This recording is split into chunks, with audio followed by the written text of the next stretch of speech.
தமிழ் சினிமாவில் lady super star என்று அழைக்கப்படும் நயன்தாரா தற்சமயம் நாயகி சார்ந்த பல படங்களில் நடித்து வருகிறார்.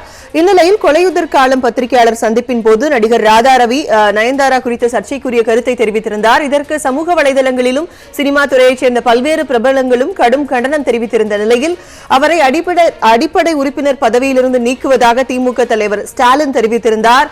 இந்த நடவடிக்கைக்கு நடிகை நயன்தாரா திமுக தலைவர் ஸ்டாலினுக்கு நன்றி தெரிவித்திருக்கிறார். இது குறித்த கூடுதல் விவரங்களை நமது இணை ஆசிரியர் திரு மகாலிங்கத்திடம் கேட்கலாம். மகாலிங்கம், இந்த நடவடிக்கை இதற்கு நயன்தாரா நன்றி தெரிவிச்சிருக்கிறாங்க. இது குறித்த கூடுதல் விவரங்களை பதிவு செய்யும்.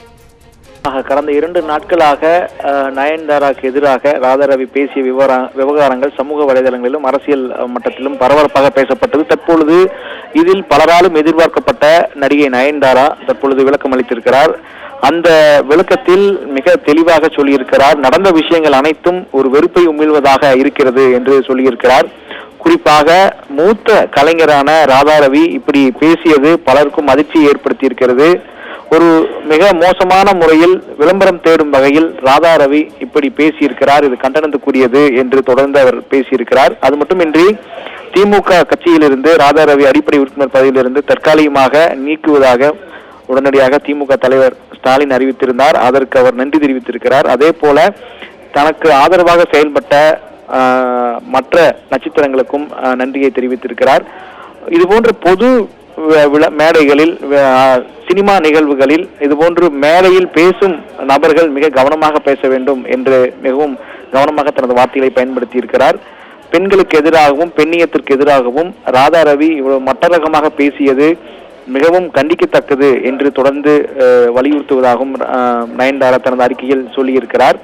எனவே இந்த விவகாரத்தை பொறுத்த வரைக்கும் மிக முக்கியமாக ஒரு கேள்வியை முன்வைத்திருக்கிறார் நடிகர் சங்கத்திற்கு. அதாவது இன்டர்னல் கம்ப்ளைண்ட்ஸ் கமிட்டி என்று சொல்வார்கள். விசாகா கமிட்டியை போல இன்டர்னல் கம்ப்ளைண்ட் கமிட்டி என்ற ஒரு விஷயம் ஏன் இன்னும் அமைக்கப்படவில்லை? விசாகா கமிட்டியை அமைக்காததற்கு என்ன காரணம்? அதனுடைய வழிமுறைகளை பின்பற்றுவதற்கு என்ன காரணம் என்று நடிகர் சங்கத்தை நோக்கி தற்போது நயன்தாரா ஒரு மிக முக்கியமான கேள்வியை முன்வைத்திருக்கிறார். குறிப்பாக நடிகையாக இருக்கட்டும், அதே போல சினிமா ஷூட்டிங் பகுதியாக இருக்கட்டும், பெண்களுக்கு, அதாவது சினிமா துறை சார்ந்த பெண்களுக்கு பல இடங்களில் இது போன்ற சீண்டர்கள் இருப்பதாக தொடர்ந்து புகார்கள் எழுந்த வண்ணம் இருக்கின்றன. எனவே தற்பொழுது நடிகை முன்வைத்திருக்கக்கூடிய இந்த முக்கியமான கேள்வி, விசாகா வழிமுறைகளை, விசாகா கமிட்டி ஏன் அமைக்கப்படவில்லை, இன்டர்னல் கம்ப்ளைண்ட் கமிட்டி ஏன் அமைக்கப்படவில்லை, விசாகா வழிமுறைகளை ஏன் பின்பற்றவில்லை என்று நடிகர் சங்கத்தை நோக்கி கேட்டிருக்கிறார். இது மிக முக்கியமான ஒரு விஷயமாக இந்த நேரத்தில் பார்க்கப்பட வேண்டிய விஷயமாக இருக்கிறது. ஏற்கனவே மீட்டு விவகாரம் விஸ்வரூபம் எடுத்த போதும் கூட பல அலுவலகங்கள் மற்றும் தனியார் அமைப்புகளில் எல்லாம் விசாகா விதிமுறைகளின் பின்பற்றி இன்டர்னல் கம்ப்ளைண்ட் கமிட்டிகள் அமைக்கப்பட்டன. எனவே நடிகர் சங்கத்தில் இது போன்ற விஷயங்கள் ஏன் செய்யப்படவில்லை என்று தொடர்ந்து அவர் கேள்வி எழுப்பியிருப்பதை நாம் பார்க்க முடிகிறது. திரு மகாலிங்கம், சற்று நேரத்திற்கு முன்பாக நியூஸ் 18க்கு கொடுத்த சிறப்பு பேட்டியில் நடிகர் ராதா ரவி, நான் நயன்தாராவை குறிப்பிட்டு சொல்லவில்லை, அப்படி அவருக்கு அது மனதை புண்படுத்தி இருந்தால் மனம் வருத்தம் தெரிவித்துக் கொள்வதாக கூறியிருக்கிறார். அடுத்ததாக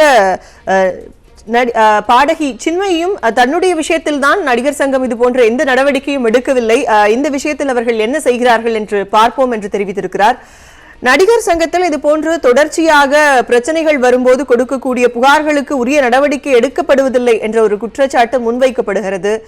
எதனால் இது போன்ற தொடர் நிகழ்வுகள் நடக்கிறது?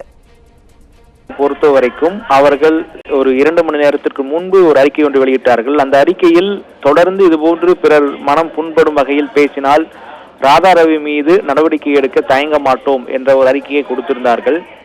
இது ஒரு அழுத்தமில்லாத அறிக்கையாகத்தான் தற்பொழுது பார்க்க வேண்டியது இருக்கிறது. ஏனென்றால் இந்த அறிக்கைக்கு பிறகு தற்பொழுது நயன்தாரா அதிரடியாக ஒரு அறிக்கையை வெளியிட்டிருக்கிறார். இந்த அறிக்கை மிக தெளிவாக சொல்லப்பட்டிருக்கிறது. மிக மோசமான ஒரு மேடை பேச்சு, இரட்டை அர்த்தம் துணியில் அவர் பேசியிருக்கிறார். நான் எந்த வேடத்தில் வேண்டுமானாலும் நடிப்பேன், அது பேயாக இருந்தாலும் சரி, கடவுளின் கதாபாத்திரமாக இருந்தாலும் சரி, பன்முக வேடங்களில் நடிப்பதுதான் எனக்கு பிடித்திருக்கிறது. அதற்காகத்தான் அந்த திரைத்துறைக்கு வந்திருக்கிறேன். அதனால்தான் எனக்கு அதிக எண்ணிக்கையில் ஃபாலோவர்கள் இருக்கிறார்கள், ரசிகர்கள் இருக்கிறார்கள் என்று அவர் சொல்லியிருக்கிறார். இந்த சூழ்நிலையில் ராதா ரவி பேசிய விவகாரங்களை எல்லாம் அவர் தொகுத்து வழங்கி இருக்கிறார். ஆனால் அவர் கேட்ட கேள்வி நடிகர் சங்கத்திற்கு தற்பொழுது மிகப்பெரிய அழுத்தத்தை ஏற்படுத்தி இருக்கிறது என்று சொல்லலாம். ஏனென்றால் நடிகர் சங்கம் இதை எப்படி பார்க்க போகிறது? ஏன் விசாரணை குழு ஏன் அமைக்கப்படவில்லை? உச்சநீதிமன்ற தீர்ப்பின்படி இன்டர்னல் கம்ப்ளைண்ட் கமிட்டி ஏன் அமைக்கப்படவில்லை, அதே போல விசாக வழிமுறைகளை ஏன் வலியுறுத்தப்படவில்லை, அதை அமைப்பதற்கான நடவடிக்கைகளை ஏன் எடுக்கவில்லை என்ற ஒரு கேள்வியை எழுப்பியிருக்கிறார். எனவே இது மிக முக்கியமான கேள்வி. ராதாரவி விவகாரத்தோடு மட்டுமல்லாமல் இனிமேல் சினிமா துறையிலோ அல்லது நடிகர்களுக்கு இடையில் நடக்கக்கூடிய பிரச்சனைகள் சம்பந்தமாகவோ மீட்டு போன்ற புகார்கள் சம்பந்தமாகவோ விசாரணைக்கு ஒரு சரியான ஒரு அமைப்பில்லை, இன்டர்னல் கம்ப்ளைண்ட் கமிட்டி ஏன் அமைக்கப்படவில்லை என்ற ஒரு கேள்வி எழுப்பியிருக்கிறார். இது மிக முக்கியமான விஷயமாக பார்க்கப்படுகிறது. திரைத்துறையில் ராதாரவிக்கு எதிராக பலரும் உள்ள முக்கிய நட்சத்திரங்கள் பலரும் கண்டனங்களை தெரிவித்திருந்தார்கள். ஆனால் ராதாரவியை பொறுத்த வரைக்கும் நான் வருத்தம் தெரிவித்துக் கொள்கிறேன். இதில் சொல்லும்படி நான் பிறகு மனதை புண்படுத்தும் நோக்கிலோ அல்லது நயன்தாராவினுடைய மனதை புண்படுத்தும் நோக்கிலோ பேசவில்லை என்று ராதாரவி சொல்லியிருக்கிறார். ஆனால் அவர் பகிரங்கமாக மன்னிப்பு கேட்கவில்லை என்று பல திரைத்துறை சார்ந்த நட்சத்திரங்கள் சொல்லியிருந்தார்கள். எனவே இந்த சூழ்நிலையில் நயன்தாராவினுடைய அறிக்கை மிக முக்கியமான அறிக்கை. இது நடிகர் சங்கம் எப்படி பார்க்க போகிறது, நடிகர் சங்கம் அடுத்த கட்டமாக என்ன மாதிரியான நடவடிக்கை எடுக்க போகிறது என்பதையும் பார்க்க வேண்டியது இருக்கிறது. ராதாரவி அடுத்தடுத்து படங்களில் நடிக்க கூடாது என்பது போன்ற கருத்துக்களும் முன்வைக்கப்படுகிறது. நடிகர் சங்கங்கள் சார்பாக அதற்கு கடுமையான நடவடிக்கை எடுக்க வேண்டும் என்ற கோரிக்கையை முன்வைத்திருக்கிறார். நயன்தாராவின் தோழரும் இயக்குனருமான விக்னேஷ் சிவனும் பெரிய குடும்பத்தை சேர்ந்தவர் என்பதாலேயே அவர் மீது இப்போது வரை நடவடிக்கை எடுக்கப்படவில்லையோ என்ற சந்தேகம் எழுகிறது என்றும் தெரிவித்திருக்கிறார். ராதாரவி தொடர்ச்சியாகவே பல மேடைகளில் இதுபோன்று பெண்களை பற்றிய கருத்துக்களை கூறி வருவதாகவும் அதனால் கடுமையான நடவடிக்கை எடுக்க வேண்டும் என்றும் இணையதளங்களில் பல்வேறு மக்களும் சரி திரைத்துறையை சார்ந்தவர்களும் சரி கோரிக்கையை வைத்திருக்கிறார்கள். அடுத்த கட்டமாக நடிகர் சங்கத்தினுடைய நடவடிக்கை என்னவாக இருக்கும் இந்த விஷயத்தில்? நிச்சயமாக நயன்தாராவினுடைய அறிக்கை நடிகர் சங்கத்திற்கு ஒரு அழுத்தம் ஏற்படுத்தும் வகையில் தான் இருக்கிறது. அதாவது தனக்கு இது போன்ற விஷயம் நடந்து விட்டது, நேர்ந்து விட்டது, தன்னை பற்றியான ஒரு விமர்சனம் இப்படி ஒரு மிக முக்கியமான ஒரு நடிகர் இப்படி பேசியிருக்கிறார், ஒரு முக்கியமான குடும்பத்தில் இருந்து வந்த நடிகர் இப்படி பேசியிருக்கிறார் என்பதை மட்டுமல்லாமல் இனிமேல் இது போன்று பேசப்படும் அல்லது இது போன்ற பிரச்சனைக்குள்ளாகும் பெண்களுடைய புகார்களை விசாரிக்க நீங்கள் என்ன செய்திருக்கிறீர்கள் என்ற ஒரு கேள்வி எழுப்பியிருக்கிறார். ஏன் இன்டர்னல் கம்ப்ளைண்ட் கமிட்டி ஏன் அமைக்கப்படவில்லை என்ற ஒரு கேள்வி எழுப்பியிருக்கிறார். அதுதான் ஒரு மிக முக்கியமான விஷயம். எனவே இது நடிகர் சங்கம் இது குறித்து நிச்சயமாக பேச வேண்டிய ஒரு காலகட்டம் ஏற்பட்டிருக்கிறது, ஒரு அழுத்தம் என்பது ஏற்பட்டிருக்கிறது என்பதை நாம் இந்த நயன்தாராவுடைய அறிக்கையிலிருந்து புரிந்து கொள்ள முடிகிறது. சமீப காலமாக இசை வெளியீட்டு விழா போன்ற எந்த நிகழ்விலும் நயன்தாரா பங்கேற்கவில்லை. இப்போது இந்த மாதிரியான ஒரு அறிக்கையை அவர் வெளியிட்டிருக்கிறார். தன் மீது இது போன்ற ஒரு விமர்சனம் வைக்கப்பட்டதற்கு நடிகர் சங்கம் ஒரு உறுதியான நடவடிக்கை எடுக்கவில்லை என்பதே இதற்கான காரணமாக நாம் பார்க்கலாமா? நிச்சயமாக இந்த விஷயத்தை பொறுத்த வரைக்கும் பலரும் அதாவது நாம் ஏற்கனவே பார்த்தோம், இரண்டு விஷயங்களை குறிப்பிட்டு சொல்ல வேண்டும். துணை நடிகைகளாக இருந்தாலும் சரி, நடிகர் சங்கத்தில் பதிவு பெற்ற நடிகைகளாக இருந்தாலும் சரி, பலரும் மீட்டு விவகாரத்தை முன்னெடுத்தார்கள். மீட்டு விவகாரத்தில் பல்வேறு சர்ச்சைகள் எழுந்தன. யார் யாரை எதிராக பேசுகிறார்கள், யார் யாரை ஆதரவாக பேசுகிறார்கள் என்ற கேள்வி எல்லாம் எழுந்தது. அப்போது உரிய நடவடிக்கை எடுக்க நடிகர் சங்கம் தவறிவிட்டதாக தொடர்ந்து பலரும் பல்வேறு குற்றச்சாட்டுகளை சொல்லி வந்தார்கள்.